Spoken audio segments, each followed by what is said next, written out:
8th class Hindi 11th lesson హార్ కే ఆగే జీత్ హై అంటే ఓటమి తర్వాత గెలుపు ఖచ్చితంగా ఉంటుంది అని దీని అర్థం అన్నమాట. తన్ मन व आत्मा से जो मजबूत होता है सफलता उसके कदम चूमती है. शक्ति के लिए शारीरिक तंदुरुस्ती चाहिए. निश्चित परिस्थिति में समय पर अपना प्रदर्शन करने के लिए मानसिक संतुलन चाहिए. व मूल्यों के अनुरूप जीने हेतु आत्मबल चाहिए. इन तीनों ही प्रकार की क्षमताओं का दूसरा नाम है विल्मा ग्लोडियन रुडॉल्फ है.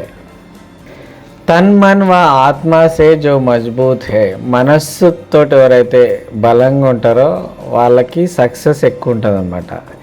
శక్తి కేలియే శారీరక తందూరుస్తి చాయే అంటే శరీరం కూడా బలంగా ఉండాలి శక్తి కావాలంటే అని చెప్పేసి. నిశ్చిత పరిస్థితి में समय पर अपना प्रदर्शन करने के लिए మానసిక సంతులన్ మైండ్ కూడా మన కంట్రోల్లో ఉండాలని చెప్పేసి చెప్తున్నారు అనమాట. ఇవన్నీ కలిస్తే దానికి ఒక పేరు పెడితే ఆ పేరుని ఏమంటారు? Wilma Glodean Rudolph. Wilma Glodean Rudolph అనే ఆమె ఇవన్నీ కూడా ఆమెకు లక్షణాలు ఉన్నాయన్నమాట.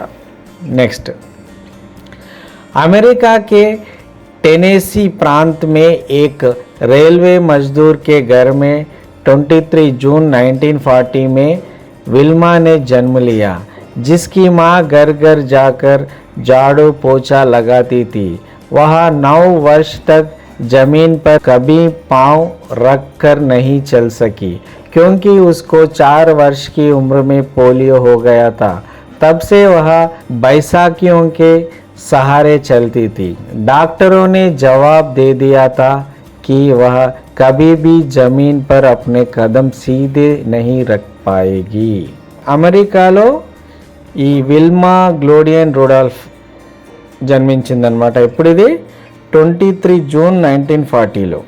ఓకే, వీళ్ళ మదర్ వచ్చేసి ఇళ్ళల్లో పని చేస్తుంటుంది. అంటే ఇట్లా జాడు కొట్టడము, బాసనలు తోమడం, బట్టలు ఉతకడం లాంటివి అనమాట. ఓకే, ఈమె ఎప్పుడు నడిచేది కాదు, ఎప్పుడు కిందనే ఉండేదన్నమాట. సరిగ్గా నడవలేకపోయేది. ఎందుకంటే ఈమెకు 4 ఏళ్ళ వయసులో ఏమైంది, ఈమెకు పోలియో వచ్చేసి కాళ్ళు కొద్దిగా వంకర అయిపోయిందనమాట, కాలు. ఓకే, దీనివల్ల ఆమె నడవలేకపోయింది. డాక్టర్స్ కూడా ఈమె నడవడం అంత పాసిబుల్ కాదు అని చెప్పేసారు అనమాట. ఈమెకి కట్టెలు ఉంటాయి కదా హ్యాండిక్యాప్స్కి, ఈ కట్టెలు వాటిని ఏమంటారు? बैसाखियों के सहारे चलती थी. వాటిని హెల్పింగ్ స్టిక్స్ వాటిని పట్టుకునే ఈమె నడిచేదన్నమాట. उसकी माँ बड़ी धर्मपरायण सकारात्मक मनोवृत्ति वाली साहसी महिला थी. माँ की आदर्शवादी बातें सुनकर विल्मा ने कहा, माँ मैं क्या कर सकती हूँ जबकि मैं चल ही नहीं पाती हूँ. मेरी बेटी, तुम जो चाहो प्राप्त कर सकती हो. माँ ने आत्मविश्वास के साथ कहा, क्या मैं दुनिया की सबसे तेज धावक बन सकती हूँ? विल्मा ने तुरंत प्रश्न किया. क्यों नहीं मेरी बेटी, मुझे तुझ पर पूरा विश्वास है. माँ ने दृढ़ विश्वास के साथ कहा. कैसे? जबकि डॉक्टरों के अनुसार मेरे लिए चल पाना संभव नहीं है. विल्मा ने करुण स्वर में कहा.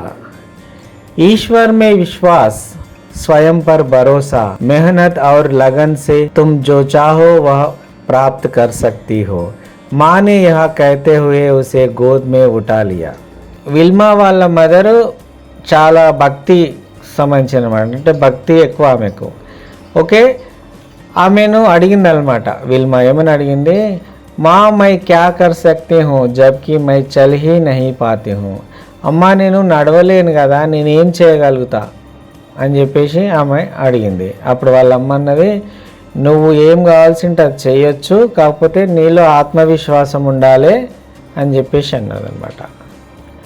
అయితే అప్పుడు ఏమన్నది విల్మా, క్యా my దునియాకి Sabse Tej దావక్ bun సక్తి who అంటే నేను ప్రపంచంలోకి వెళ్ళి అత్యంత వేగంగా పరిగెత్తే వాళ్ళలో పరిగెత్తగలుగుతానా అని అడిగింది. ఎస్, నీలో ఆత్మవిశ్వాసం ఉంటే, నీలో నీకు నమ్మకం ఉంటే నువ్వు పరిగెత్తగలవు అని చెప్పేసి వాళ్ళ అమ్మ చెప్పింది. బట్ ఆమె ఏమంటుంది, డాక్టర్ నేను నడవలేను అన్నాడు కదా, అది ఎలా పాసిబుల్ అని చెప్పేసి అన్నది విల్మా. నువ్వు మంచిగా ప్రాక్టీస్ చేసి నీ మీద నీకు నమ్మకం భరోసా ఉంటే నువ్వు ఖచ్చితంగా సాధిస్తావు అని చెప్పేసి వాళ్ళమ్మ ఆమెను ఇట్లా దగ్గరికి తీసుకొని హగ్ చేసుకుంది అనమాట. ఓకే. माँ की प्रेरणा व हिम्मत से 9 वर्ष की विल्मा ने बैसाखियाँ उतर फेंकी व चलना प्रारंभ किया। अचानक बैसाखियाँ उतार देने के बाद चलने के प्रयास में कई बार जख्मी होती रही, दर्द झेलती रही, लेकिन उसने हिम्मत नहीं हारी और कोई सहारा नहीं लिया। आखिरकार 1 साल के बाद वह बिना बैसाखियों के चलने में कामयाब हो गई। इस प्रकार 8वीं कक्षा में आते आते उसने अपनी पहली दौड़ प्रतियोगिता में हिस्सा लिया और वह सबसे पीछे रही. అమ్మ చెప్పిన మాటలు ఆమె మనసు మీద చాలా ప్రభావం చూపించినాయి, ప్రేరణ కలిగించినాయి. ఆమె 9 ఏళ్ళ ఏజ్లో ఏం చేసింది, ఆమె ఏదైతే బైసాకి అంటే హెల్పింగ్ స్టిక్స్ ఏవైతే ఉన్నాయో ఆమె నడవడానికి వాటిని తీసి పడేసింది. ఆమె మెల్లిమెల్లిగా నడవడం స్టార్ట్ చేసింది. వెంటనే హెల్పింగ్ స్టిక్స్ తీసి పడేయడం వల్ల ఆమెకు నడవడం చాలా ఇబ్బందిగా అయింది. నడుస్తుంటే చాలాసార్లు కింద పడి దెబ్బలు కూడా తగిలినాయి అనమాట. దర్ద్ జేల్తీ రహి అంటే బాధను భరించింది. లేకిన్ ఉస్నే హిమ్మత్ నహీ హారీ అంటే ఆమె తన ధైర్యాన్ని కోల్పోలేదన్నమాట. అట్లనే ట్రై చేస్తూనే ఉంది. అయితే లాస్ట్కు ఆ బైసాఖ్య మొత్తం తీసేసింది ఆ హెల్పింగ్ స్టిక్స్. నడవడంలో కామ్యాబ్ అంటే సక్సెస్ అయిపోయిందనమాట. ఓకే. 8वीं కక్షా మే ఆతే ఆతే అంటే 8వ తరగతిలోకి రావడమే ఆమె ఏం చేసింది, పహలీ దౌడ్ ప్రతియోగిత మే హిస్సా లియా అంటే ఫస్ట్ రన్నింగ్ కాంపిటీషన్లో పార్టిసిపేట్ చేసింది. వా సబ్సే పీచే రహి ఆమె అందరికంటే లాస్ట్ వచ్చింది అందులో. తర్వాత ఏమైందో చూద్దాం. उसके बाद दूसरी, तीसरी, चौथी दौड़ प्रतियोगिता में हिस्सा लेती रही और हमेशा आखिरी स्थान पर आती रही, लेकिन वह पीछे नहीं हटी. निरंतर दौड़ प्रतियोगिता में भाग लेती रही और अंत में उसने एक दिन प्रतियोगिता में प्रथम स्थान प्राप्त कर लिया. ఓకే. ఫస్ట్ టైం పార్టిసిపేట్ చేసింది, లాస్ట్, సెకండ్, థర్డ్, ఫోర్త్ ఇవన్నీ కాంపిటీషన్లు కూడా లాస్ట్ వచ్చిందనమాట. ఇట్లా ప్రతిరోజు ప్రాక్టీస్ చేస్తూ ఒకరోజు ఒక రన్నింగ్ కాంపిటీషన్లో ఫస్ట్ ప్లేస్లో వచ్చింది విల్మా. ఓకే. 15 वर्ष की उम्र में विल्मा टेनेसी स्टेट विश्वविद्यालय गई, जहां वह एड टेम्पल नाम के एक कोच से मिली. विल्मा ने अपनी यह इच्छा व्यक्त की कि मैं दुनिया की सबसे तेज धाविका बनना चाहती हूँ. तब टेम्पल ने कहा, तुम्हारी इसी इच्छा शक्ति की वजह से कोई भी तुम्हें नहीं रोक सकता और साथ में मैं भी तुम्हारी मदद करूँगा. दौड़ की कला मैं तुम्हें सिखाऊंगा. అయితే ఏం చేసింది, ఈమెకు 15 years ఉన్నప్పుడు ఈమె టెన్సీలోని స్టేట్ విశ్వవిద్యాలయంకి వెళ్ళిందనమాట. అక్కడ ఎడ్ టెంపుల్ అని ఒక కోచ్ ఉన్నాడు.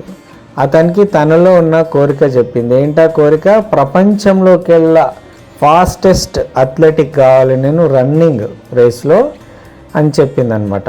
అప్పుడు టెంపుల్ ఏమన్నాడు, తుమారీ ఇసి ఇచ్ఛాశక్తి కే వజా సే కోయి భీ తుమే నహీ రోక్ సక్తా.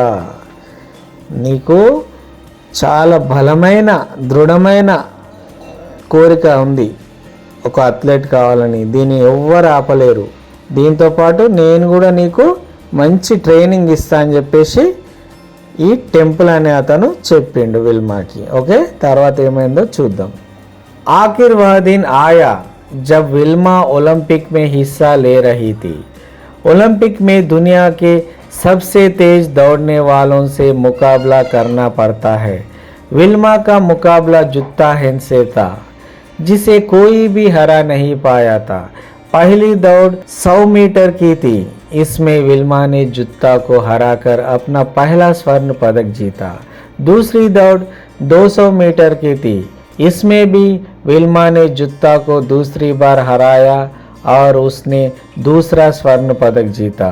तीसरी दौड़ 400 मीटर की रिले रेस थी और विल्मा का मुकाबला एक बार फिर జుత్తా సే హీ తా. ఇంకేమే ప్రాక్టీస్ చేస్తూ చేస్తూ చేస్తూ ఫాస్టెస్ట్ రన్నర్ అయింది. నెక్స్ట్ ఒలింపిక్లో ఆమె పార్టిసిపేట్ చేయడానికి వచ్చింది. ఇక్కడ ఏంటి, ఆమె ఎవరితో ఉంది competition? The fastest runner in the world. ఎవరిక్కడ? Jutta Heine. జుత్తా హెన్తో ఆమె పోటీ పడనుందనమాట. అయితే ఫస్ట్ 100 మీటర్స్ రన్నింగ్ అయింది. అందులో ఆమెను ఓడించేసింది విల్మా. ఎవరిని? జుత్తా హెన్ని. నెక్స్ట్ వచ్చేసి 200 మీటర్ రన్నింగ్ రేస్ ఉంది. అందులో కూడా జుత్తా హెన్ను ఓడించేసింది విల్మా. నెక్స్ట్ 400 మీటర్స్ కూడా జుత్తా హెన్ తోటే ఉంది. ఇక్కడ ఏంది? Relay running race. ఇది ఏమైందో చూద్దాం ఇప్పుడు. रिले में रेस का आखिरी हिस्सा टीम का सबसे तेज खिलाड़ी ही दौड़ता है। विल्मा की टीम के 3 लोग रिले रेस के शुरुआती 3 हिस्से में दौड़ और आसानी से बैटन बदली। जब विल्मा के दौड़ने की बारी आई उससे बैटन छूट गई, लेकिन विल्मा ने देख लिया और दूसरे छोर पर जुत्ता हेन तेजी से दौड़ी चली आ रही है। विल्मा ने गिरी हुई बैटन उठाई और यंत्र की तरह तेजी से दौड़ी तथा जुत्ता को तीसरी बार भी हराया और अपना तीसरा स्वर्ण पदक जीता। यह बात इतिहास के पन्नों में दर्ज हो गई कि एक पोलियोग्रस्त महिला 1960 के रोम ओलंपिक में దునియా की सबसे तेज धावक बन गई। 400 మీటర్స్ ఎలా ఉంటుందంటే రన్నింగ్ రేసు, ఇది రిలే అంటే ప్రతి 100 మీటర్స్కి ఓ రన్నర్ ఉంటారు. వాళ్ళకు స్టిక్ ఇస్తారనమాట. ఆ స్టిక్ తీసుకొని అది పాస్ చేసుకోవాలి. ఫస్ట్ వాళ్ళు సెకండ్ వాళ్ళకి ఇవ్వాలి, సెకండ్ వాళ్ళు థర్డ్ వాళ్ళు ఫోర్త్ వాళ్ళు పోయి అక్కడ గమ్యాన్ని చేరుకోవాలన్నమాట. ఇలా ఉంటుంది. అయితే ఏమైంది, లాస్ట్లో ఈమె ఉంది, ఎవరు? మన విల్మా ఉంది. లాస్ట్ వీళ్ళకి ఇచ్చే టైంకి ఏముంది, అది కింద పడిపోయింది ఆ స్టిక్. బట్ అక్కడ జుత్తా హెన్ మాత్రం ఫాస్ట్గా వెళ్తుంది. ఈమె కింద పడ్డ స్టిక్ని తీసుకొని ఆమె కంటే ఫాస్ట్గా వెళ్ళి అక్కడ గమ్యాన్ని రీచ్ అయిందనమాట. ఇందులో కూడా జుత్తా హెన్ని ఈమె ఓడించేసింది.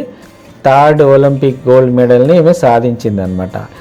అయితే ఇక్కడ రికార్డ్ ఏంటంటే 1960లో ఒక పోలియోగ్రస్తురాలైనటువంటి మన విల్మా ఈ 3 గోల్డ్ మెడల్స్ సాధించడం అసలు వరల్డ్ రికార్డ్ అనమాట ఆ టైంలో.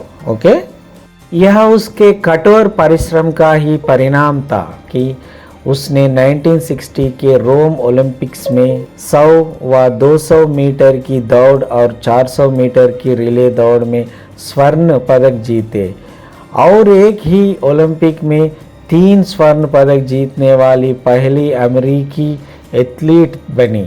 रोम से लौटने पर पूरा अमेरिका उस लड़की के स्वागत में खड़ा था, जो कभी अपने पैरों पर भी खड़ी नहीं हो सकती थी। उन्हीं के बीच में थी उसकी माँ, जिसकी वजह से आज वह इस मुकाम पर पहुंची थी। ఒలింపిక్లో 3 గోల్డ్ మెడల్స్ సాధించింది. ఏంటది? 100 metres, 200 metres and 400 metres relay. ఈ 3 గోల్డ్ మెడల్స్ కూడా రోమ్ ఒలింపిక్స్లో ఈమె సాధించింది.